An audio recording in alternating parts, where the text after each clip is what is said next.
An old joke, but it hardly matters. The Loose Ends audience is so bleeding thick, let's just say you can count the intellectuals listening to this programme on the fingers of a mitten. I hate my public, I hate you, I hate. Oh, listen to him, it's all hate from his mouth, it's hate. Yes, he thinks he's so high-and-mighty. You never see him on the telly, do you, eh? Never. I tell you why, because he's ugly, that's why. He's fat and bleeding ugly. Yeah, you saw him in the Radiotomist, didn't you? What's that doll? Radiotomy. Oh, you mean Radio Time? Yes, his picture, I said it must be a face. It's got ears, that picture. He's disgusting. I hear what he gets up to through the walls at night. It's his hormones, that's what it is. Almost, you should tell her to keep quiet then, shouldn't he? He should tell her to keep quiet. He's filthy, rotten, dirty. I've seen them through the curtain. They hang each other from a gibbet. They do. Giblets, that's cruel. You mustn't hurt giblets. They make lovely pets, lovely pink raspy tongues. They've got lovely pink raspy tongues. That's right, ladies. We say, be kind to your giblets. True, they're not much to look at, but they're clean about the house and make affectionate and loyal pets. All they require is a snug little kennel inside a deep frozen chicken and a few household scraps to... Leave it alone. Leave. It's Sunday morning in my luxury York penthouse flat. My whippet is chasing my pet giblet. It scuttles across the floorboards and seeks sanctuary in a nearby chicken carcass.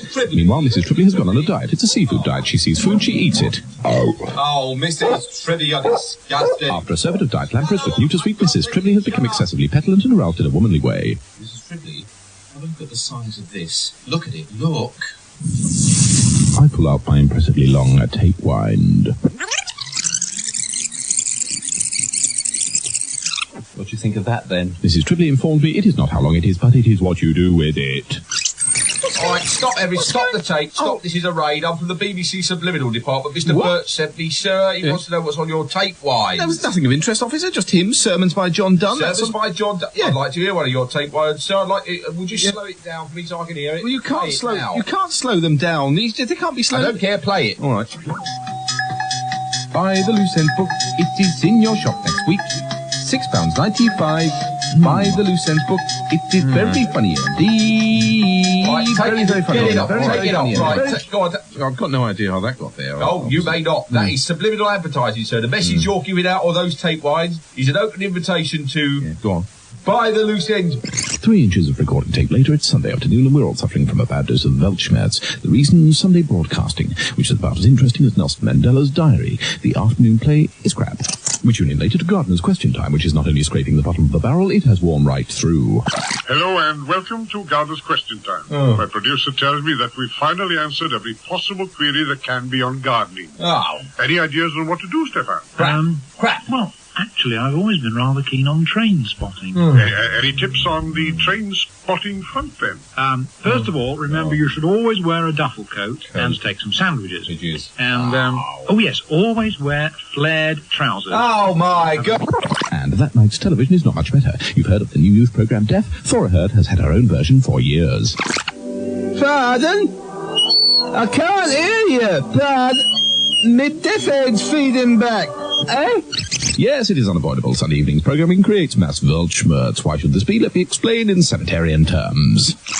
Statistically, there are more devout Muslims than devout Christians in this country nowadays, but unfortunately, one of the few remaining powers that these Christians, these self-appointed guardians of the nation's morals have, is to make damn sure that no television viewer enjoys him or herself on Sunday. And so we have to do gooding songs of praise and the equally mawkish and amorphous Highway with Sir Harry Seacombe, with the orchestra in C and Sir Harry in C sharp.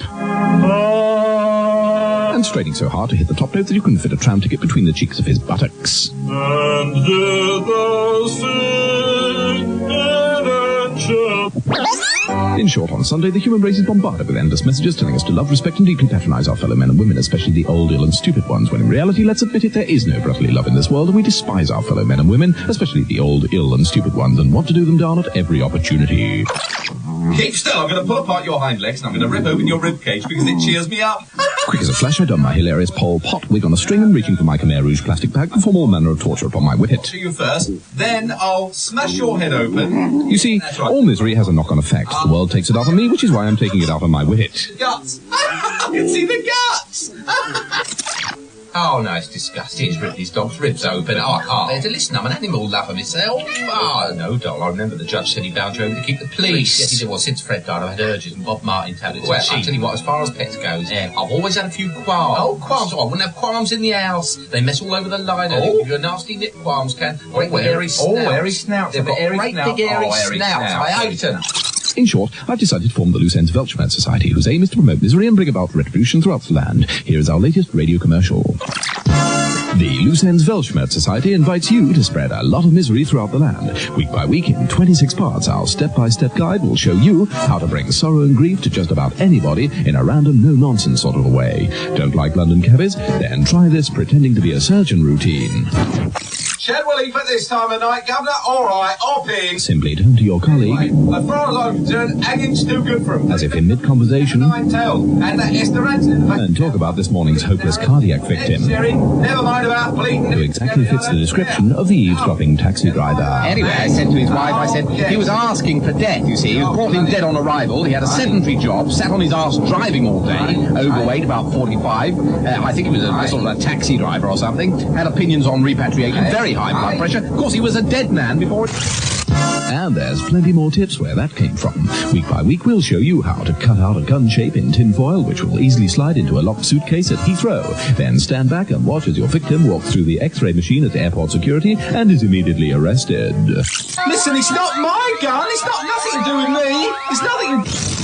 And we'll show you how to deal with overzealous waiters down at your local tandoori who keep trying to make you buy expensive side dishes throughout the meal. Simply strap a sachet of boil-in-the-bag beef casserole to look like a colostomy bag underneath your jacket and... How is your ticket, sir? Fine, thanks. I've had a few palpitations recently. You like side dish? No, thank you. No side dish. You sure you side dish, sir? No side dish, no. We do very nice side dish, sir. No, thank you. No, I don't. Perhaps you would like a side dish? I don't want to... Remember the boil-in-the-beef casserole? Simply open your jacket, point to the ersatz colostomy bag and say... No, look, I'm full up. Look, you see, look at the bag. Oh, my bloody God. Oh, dear, he seems to have fainted. Yes, the A to Z of Weltschmerz can be yours simply by sending £1,000 to us. We'll take the money, and because we delight in misery, you'll hear no more. Finally, back to the galloping stroke victim, Ned Sheeran.